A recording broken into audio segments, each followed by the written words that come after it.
discovered my boyfriend's affair, broke off the engagement within 10 hours.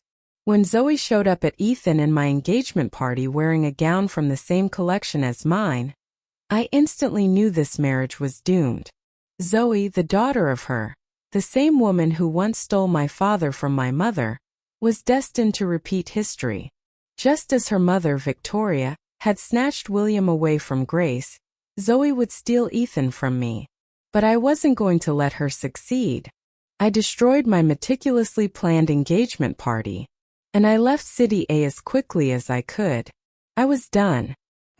The moment I saw Zoe in that gown, my heart sank. This wedding wasn't going to happen. Determined not to relive my mother's tragic past, I tore Zoe's dress in front of everyone and brought my engagement party to a crashing halt. Victoria, her mother, was so furious she passed out on the spot, and William had to call an ambulance. My fiancé, Ethan, stood protectively in front of them, his face a mix of pain and anger. The sweet, tender words he once spoke to me had turned into sharp, cutting accusations. They just wanted to share in the important moments of your life. Fine, I admit I bought Zoe the dress, but what's wrong with that? You're sisters, aren't you? Isn't it normal to wear matching outfits? For years, Zoe and her mother have tried to win your favor, but you've always been cold and distant toward them. You make it impossible for me to be in the middle. Your mother's death was a suicide. It had nothing to do with Zoe or Victoria. You reported it back then, and even the police refused to open a case. Isn't that proof enough? Not everyone in this world is going to worship you like I do. Neither I nor they owe you anything. You should really reflect on yourself. While everyone busied themselves escorting Victoria to the hospital, I packed my bags and left the city. It had been 10 hours since I shattered my engagement party. And now, 10 hours later, I stood at the door of my grandfather George's house in City B. Weren't you supposed to get engaged to Ethan today? I told you I wasn't going and didn't want to be a part of it. So why have you come back here to pick me up? George's weathered face, lined with years of hardship, stared at me in shock. His eyes eventually landed on the suitcase by my side, and realization dawned on him. I wasn't here to bring him to the engagement party. I was here to seek refuge. I've told you before, Grandpa, maybe one day, I'll be the one taking care of you in your final years. I forced a grin, blocking the door with my suitcase in case he tried to shut me out. Before he could react, I took advantage of his hesitation and quickly wheeled my suitcase inside.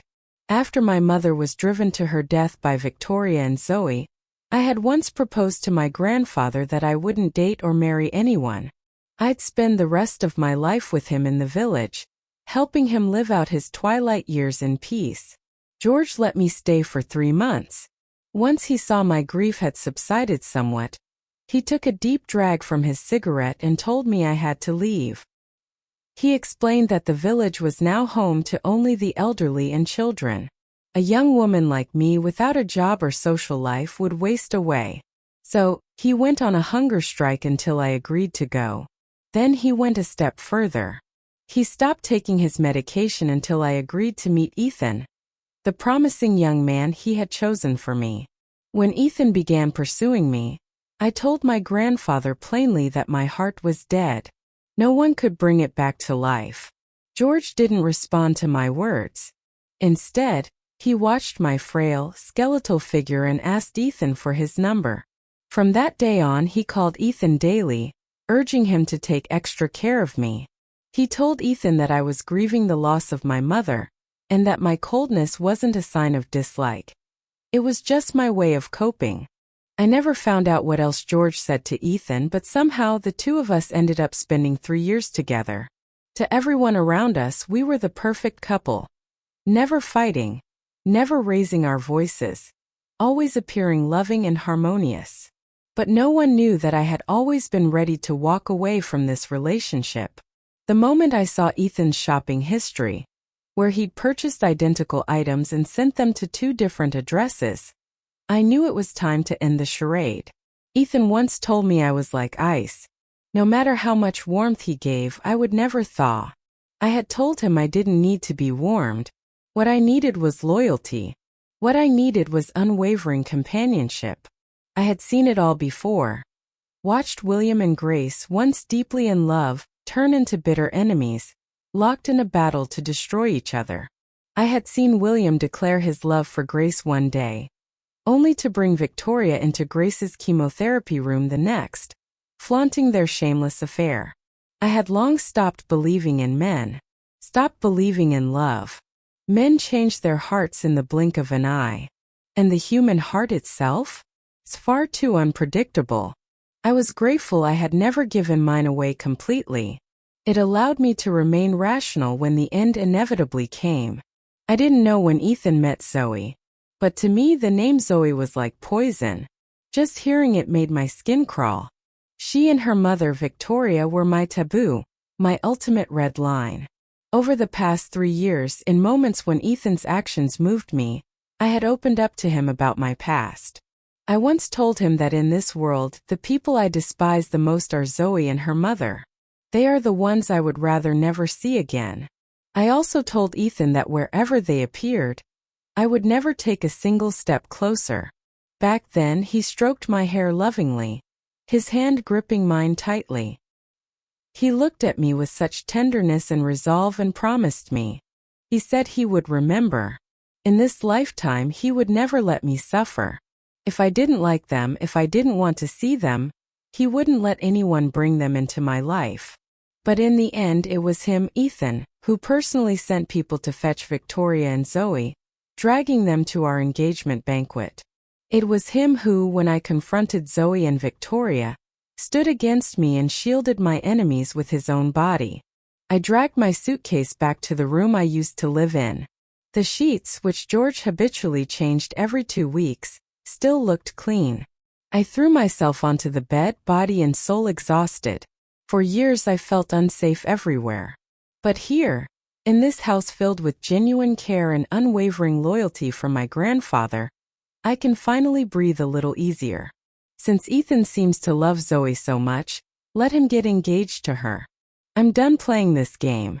You're really going to break up with Ethan? That boy's a kind soul. If you let him go, you might not find someone better. George had already sensed that something was off with me when I came back this time. His eyes, clouded with concern, followed me. Standing quietly by my bedside, he hesitated, but eventually spoke. He is kind, yes. So kind, in fact, that he shares his kindness equally with Zoe. When I think about it carefully, Ethan and I have never had a real fight until today. When we first started dating, I was an emotional wreck.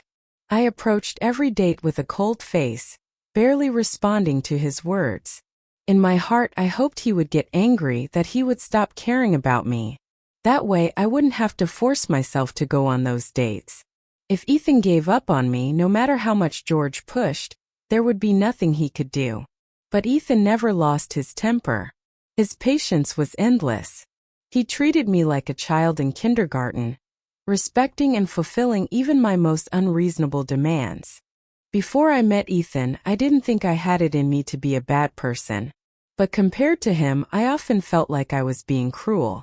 After all his tolerance and kindness, one day I finally couldn't bear it anymore. For the first time, I reached out to him. From that moment on until 3 days ago, I always thought he might truly be my salvation. Yes, exactly. 3 days ago, I saw something on Ethan's phone. Since we were preparing for our engagement, we've been staying at our future marital home for the past week to discuss the details of the banquet. We each occupied separate rooms. It was pure coincidence that I saw his phone. At first, I thought the order I found was for me. I knew I didn't like bright red and didn't want to compromise my preferences for the sake of the guests. I planned to privately contact the store to change the color of the dress. But when I opened his My Orders page, I discovered something shocking. Every gift Ethan had bought for me over the past 6 months, he had ordered in duplicates. One was sent to my former family home. The other was sent to a rented apartment. One recipient was me. The other? Zoe. When I saw the name Zoe, I thought it must be a coincidence. a case of someone sharing the same name. But after cross-referencing her phone number, I realized it was indeed her. He had been secretly in contact with Zoe. Overwhelmed by disbelief, shock, and a sense of betrayal, I opened Ethan's messaging app for the first time. What I found shattered me. A year after Ethan and I got together, Zoe had reached out to him under the pretense of mending her relationship with me. Their conversation started off polite and distant. But as Ethan began sharing more of his family background on social media, as his posts became filled with pictures and videos of him pampering me and showing off our love, Zoe's tone grew increasingly flirtatious. On my birthday last year, Zoe used the excuse of delivering a gift to meet Ethan after he had dropped me off at home. That night they were together. From that point on, for an entire year, 365 days, Ethan played the role of a devoted boyfriend to me while finding time to be with Zoe. He even attended Victoria's birthday as if he were already part of their family. In one of the photos Zoe sent him, William and Victoria were dressed in traditional attire, with Ethan standing behind Victoria and Zoe beside William. In front of them was a 3-tiered birthday cake. They all stared at the camera, their faces lit with happiness and smiles. A perfect picture of a harmonious family of 4. I remembered. Victoria had indeed called me on her 50th birthday. The moment I heard her voice, I hung up. Ethan once subtly asked me if I had plans for the weekend and if I might want to visit William. I rejected him without hesitation. At the time, I thought it was just a casual inquiry. Never in my wildest dreams did I imagine that when Victoria's birthday came and I didn't show up, Ethan would go instead.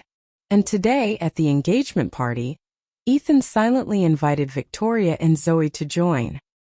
He wanted to lay his cards on the table, to force me to accept their family of 4. What he didn't expect was that the version of me he knew, always giving him face during our relationship, would tear Zoe's dress off in front of everyone. Even less did he foresee that when I went crazy, I'd be willing to lay my hands not just on Zoe but on Victoria and William too. Thinking back on the scene of William drenched in wine and Victoria wailing in agony over her broken toe, I regret not making an even bigger spectacle of it. Ethan is the son of one of my comrades. By all accounts, he comes from a strict and proper family. He shouldn't have stooped to such despicable behavior. This world, it's becoming harder and harder for me to understand, George said, shaking his head. Girl, do whatever you think is right. From now on, I won't interfere. But there's one thing you must remember. Our family cannot bear any more losses. The grievances your mother endured from your father. It's up to you to settle the score. And while you're at it, make them pay double for what they did to you. George, though reluctant to believe Ethan could cheat, trusted that I wouldn't use something like this to deceive him. With a heavy sigh, he poured me a cup of the floral tea I used to love. As the steam curled upward, I couldn't help but recall Ethan's gaze at the engagement party. Anger, disbelief, shock, and shame. The more tolerant and forgiving he had been toward me in the past, the harsher and more exacting he was with me today. Victoria and Zoe are my mother's killers. He has never felt my pain, yet he expects me to forgive and forget with a smile. I can't do it. I will never be able to. If the tables were turned, if his stepmother had driven his biological mother to her death, would he be so magnanimous as to become family with her? Absolutely not. Human nature is selfish after all. Ethan may have played the perfect role for 3 years, but eventually everyone slips. I'm glad his mask came off at just the right time. And even more grateful that in those 3 years, I hadn't given myself away entirely. Neither physically nor emotionally. I've always belonged to myself. Don't worry, your granddaughter is much shrewder than your daughter ever was. I've got 100 schemes up my sleeve all ready to go. Unlike my mom, who didn't just have a one-track mind, it was a solid one-track mind. This suitcase of mine? It's not packed with clothes. Thinking of the contents of my suitcase, I glanced down at my phone. I was waiting for Ethan's call. But what I hadn't expected was that the first call I'd receive wouldn't be from Ethan. It was from Zoe. "Olivia, why must you be like this? Ethan brought my mom and me to your engagement party only to ease tensions within the family. We came to integrate into this family. Why do you always reject my mom and me?" Earlier today, when I ripped Zoe's dress off, she looked utterly pitiful, her eyes brimming with tears, her face filled with grievance. She stood frozen until Ethan draped the suit I had designed for him over her shoulders. Only then did her tears finally plop down her cheeks, one after another. "All these years of acting and you're still not tired of it? If you love performing so much, why not apply to a drama program and really hone your craft?" Over the past 3 years, I hadn't entirely severed contact with them. Ever since my mom had thrown herself from the hospital building, driven to despair by Victoria and William, I had deleted and blocked all their contact information. But Zoe always found new ways to reach me. At first, she'd send passive-aggressive messages, pretending to mend fences and urging me to come home. After I cursed her out enough times, she dropped the act. Whenever William showered her and her mother with luxury gifts, she'd be the first to flaunt them to me. The latest designer bags, the most dazzling jewelry from the advertisements. Everything that used to belong to me, piece by piece, was now in Victoria's and Zoe's hands. Knowing full well that I'd been cut off financially by William and Victoria, Zoe would go out of her way to drive an extra hour just to show up at the shop where I worked my part-time job, specifically asking for me to serve her. After I nearly scarred her face with a knife, she no longer dared to confront me directly. Instead, she resorted to taunting me online, stirring up trouble wherever she could. Her petty provocations didn't faze me. I always ignored them. Come to think of it, it had been 2 years since I last answered one of her calls.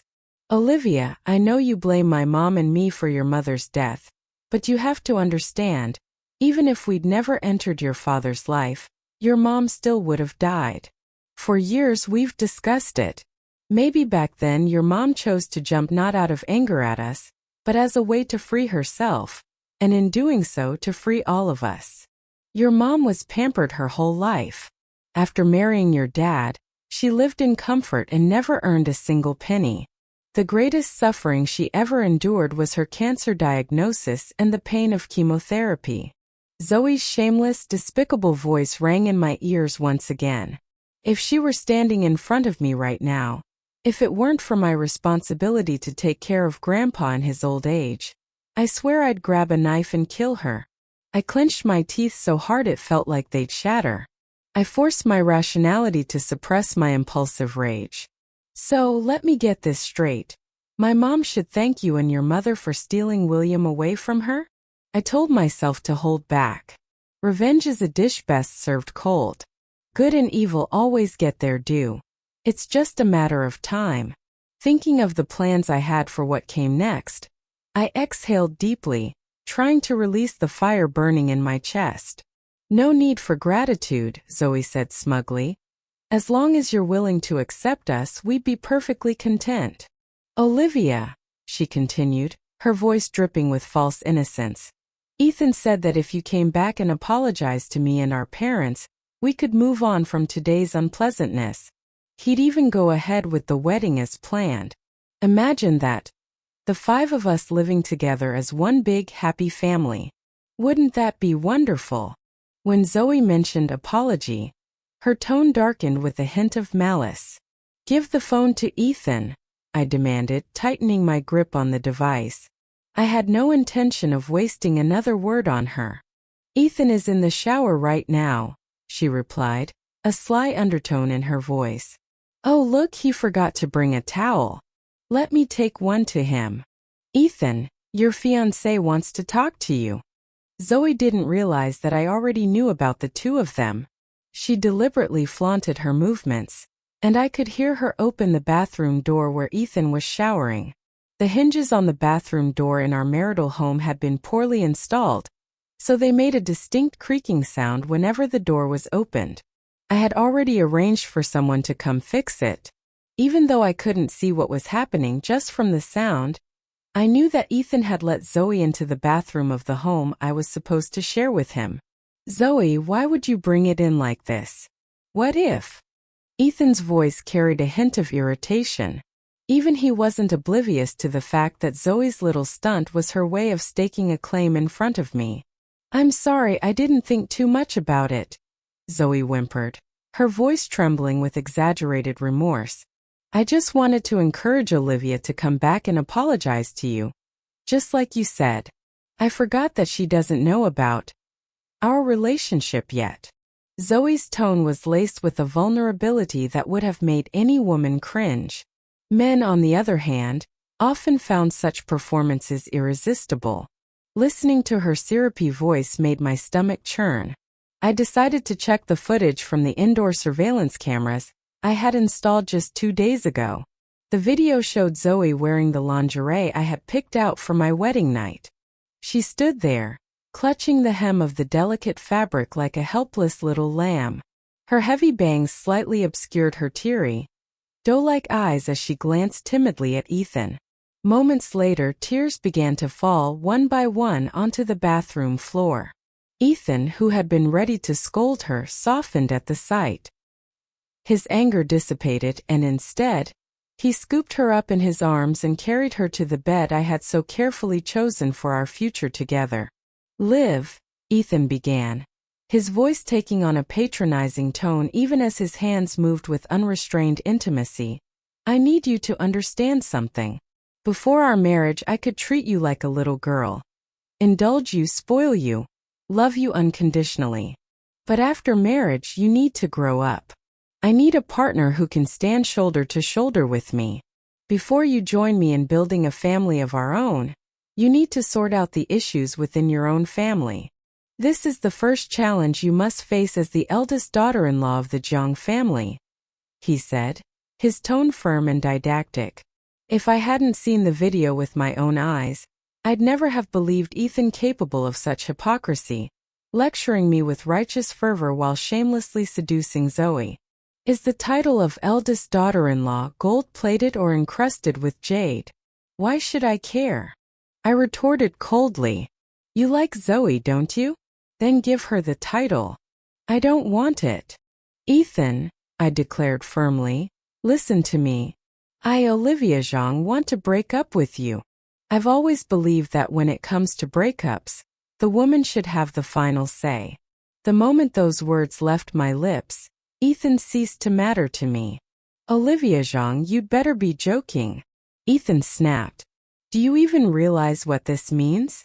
Have you informed George? He's the one who pushed for us to be together. Do you think you can make this decision without considering his feelings? Ethan always assumed that it was Grandpa who had orchestrated our relationship. He thought I pursued him because I believed he was extraordinary. What he didn't understand was that, in Grandpa's eyes, the most extraordinary person in the world was his granddaughter. Grandpa already gave his blessing, I replied coolly, so you don't need to worry about it. After saving the incriminating video, I found the footage so nauseating that I exited the app and ended the call.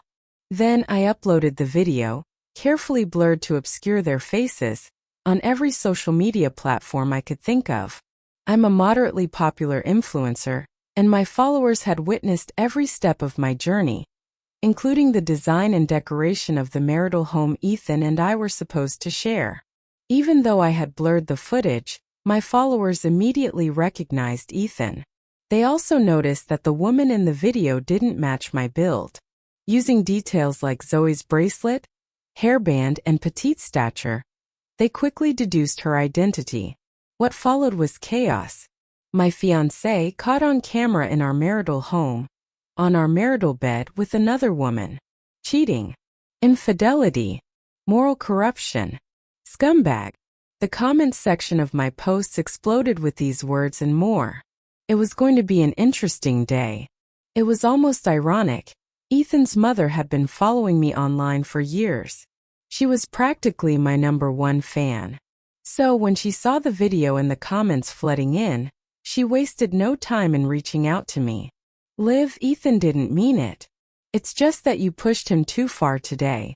So he brought Zoe to your marital home deliberately to provoke you. Men need to be coaxed. If you take the first step, apologize, and admit you were wrong, he'll never dare go against you again. Margaret always had a penchant for lecturing me. She would frequently send me short videos preaching about traditional virtues for women: obedience, submission, sacrifice. I had always ignored them. Margaret, Ethan and I are over. Please don't contact me again. I typed my response word by word before blocking her. In the past, I tolerated her endless preaching for Ethan's sake, but now I couldn't be bothered. Not for a second longer. After all, my video wasn't meant for her. I was waiting for Victoria. And she didn't disappoint me.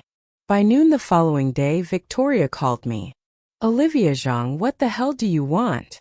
Victoria was leagues ahead of Zoe when it came to scheming. I'd spent 3 years trying to draw her out, but she always stayed one step ahead, refusing to take the bait. This time, if Zoe hadn't foolishly handed me the perfect opportunity, I wouldn't have known how much longer I'd have to wait for this call. What do I want? Nothing much. Your daughter willingly became a mistress, willingly let herself be used. I'm just exercising my right to ensure she's ruined, her reputation in shreds, condemned by everyone who sees her for who she really is. I had always known Victoria was watching me, lurking in the shadows. The worse my life seemed to get, the more radiant her posts on social media became. So I was certain, if Margaret could recognize Ethan in my video, then Victoria would undoubtedly recognize Zoe. Delete the video. I'll send your sister abroad, restore the allowance that should have been yours all along, and even prepare a proper dowry should you choose to marry Ethan. I won't let you be humiliated in his family. Victoria laid her cards on the table, offering what she believed I desperately wanted. She spoke with confidence, even assurance. After all, ever since my mother passed, she had held the reins of my family's finances. It was because of her that I hadn't been able to study abroad as planned, that I hadn't been able to pursue the career I truly desired. Now she was offering to give it all back. By all rights, I should have been overjoyed, moved to tears even. Save the dowry for your own daughter, Zoe. I don't need it. I declined her offer coolly. There's no denying it. Being at someone else's mercy is a far cry from holding all the power yourself. The sheer clarity and exhilaration of being in control were unmatched. What do you mean by that? Victoria had crafted Zoe's image meticulously, positioning her as the epitome of an elegant socialite. She was strict with Zoe, regulating her curfew, scrutinizing her friends, and ensuring her every move was above reproach. But she had overlooked Ethan. Aren't you curious who Zoe's been involved with? It's Ethan. You once went to great lengths to steal my mother's place in my father's life. Now Zoe's following in your footsteps, trying to steal Ethan from me. But unlike my mom, I know when to let go. If Zoe wants Ethan so badly, I'm happy to let her have him. I thought of the contents of the suitcase I had uncovered piece by piece. Photos, videos, everything Zoe had hidden under Ethan's bed in their so-called marital home. I meticulously documented it all before sending it to Zoe's university. Of course, before forwarding it to her school, I sent everything to Victoria first. If you're going to strike a snake, you aim for its head. For all her faults, Victoria's one redeeming trait was her unwavering love for Zoe. So, to destroy Victoria, I would systematically dismantle Zoe's life. Victoria was so proud of her, Zoe, the soon-to-be graduate of H University. Well, I would ensure Zoe never graduates. Victoria dreamed of marrying Zoe into a family far more affluent and powerful than the Zhangs. I'd block every path she could take to climb. Victoria had poured her heart and soul into grooming Zoe, sparing no expense after marrying William to pave the way for her. I'd make sure Zoe could never set foot in the industry she aspired to. An entire suitcase of evidence, cheating on exams, hiring proxies, explicit photos lay bare before me. If I hadn't gone back to the marital home to retrieve my belongings, I never would have discovered these secrets Zoe had stashed away. Olivia, I know you hate me, but if you want revenge, come at me directly like you did yesterday. If I, Victoria Lynn, so much as blink, you can call it my loss. But Zoe is innocent. She's just a child. You're her sister. You can't do this to her. Victoria's voice cracked as she saw the evidence I sent her. She was panicking now, her usual pretense of gentleness replaced by raw desperation. She wanted nothing more than to reach through the phone and tear me apart. Don't worry. I won't let you off the hook either. But you seriously underestimate your daughter. Zoe has never been innocent. I wasn't interested in rehashing my wounds in front of Victoria. The things Zoe had done to me years ago were no less despicable than what Victoria had done to my mother. This mother-daughter duo deserved every bit of what was coming to them. I believe in justice and karma. But more than that, I believe in crafting my own justice with my own hands. And so, the news of Zoe's cheating scandal during an exam spread like wildfire. Just as I had predicted. It caused a massive uproar at our school and even stirred a nationwide sensation. Zoe was expelled from school and ostracized by the Jiang family. No matter how much effort Victoria put into damage control, the entire social circle was abuzz with tales of Zoe's audacity and recklessness. A mother seducing her best friend's husband. A daughter seducing her brother-in-law. Like mother, like daughter. The family legacy continued. What surprised me the most, however, was William's sudden decision to divorce Victoria after Zoe's scandal broke. I had always thought that William's willingness to abandon his wife of decades for Victoria was proof of his undying love for her. No matter how much evidence I had sent him, thick dossiers detailing how Victoria had embezzled his money during their 3-year marriage and siphoned off their joint marital assets, he always seemed blind to it. In fact, I had prepared myself for the possibility that William might not believe me. I even had a backup plan ready. But he believed me against all odds. When I first heard the news, I was momentarily stunned. If William had been this clear-headed from the beginning, perhaps my mother wouldn't have died. Olivia, are you satisfied now? I ran into Victoria and Zoe at the airport. They were waiting for their flight, and I couldn't help but marvel at how small the world was. We were face to face. Not quite. I looked Zoe in the eye, her expression seething with rage, and answered calmly. My mother had paid with her life because of Victoria and Zoe. All they had lost was their social standing, and even then they walked away with a substantial fortune. If anything, they still came out ahead. What was there for me to feel satisfied about? You think kicking us out means your father will take you back? Don't be so naive. You probably don't even know, do you? Your father's already dating someone new. This time she's only in her 30s. Victoria's voice dripped with venomous resentment. She had thought that marrying my father would bring an end to her turbulent life. She never expected to be cast out in the end. William stopped being my father the day my mother died. If he wants to get married again, that's his business. After all, he didn't have much time left. After parting ways with Victoria and Zoe, I received a call from Ethan. Olivia, I'm calling to tell you this. Whatever happened between Zoe and me, it was all her initiative. At the very least, once I committed to our relationship, I never intended to betray you. Ethan hadn't been having much luck lately. Since the scandal with Zoe came to light, he had been grounded by the Jiang family and had his credit cards frozen. The once carefree young man who loved to laugh now looked years older, his face lined with exhaustion. For all his faults, my grandfather had been right about one thing. The Jiang family upheld a strict code of conduct. Even though Ethan was their own son, this scandal was an embarrassment they couldn't tolerate. Naturally, they treated him with nothing but cold disdain. It takes two to tango. I didn't say much more to Ethan. That was the only response I gave him. He seemed eager to say something else, reluctant to end the call. But I hung up first. I've always preferred to walk away before others get the chance to leave me. Ever since I watched my mother's hand slip out of mine, I've hated the feeling of being the one abandoned. 6 months later, while on a trip with my grandfather, I received a call from the family butler. William was on his deathbed.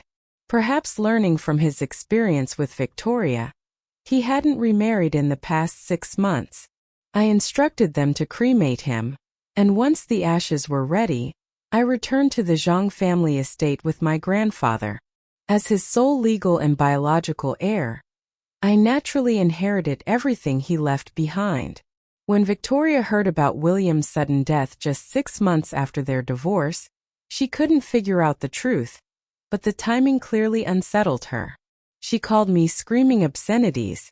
I've played the game my whole life, and now I've been outsmarted by a mere sparrow. Olivia, you're ruthless. I have no idea what you're talking about. Whether you're fine or in trouble, don't contact me again. When my mother was diagnosed with late-stage cancer, she told me that William's health had also been deteriorating.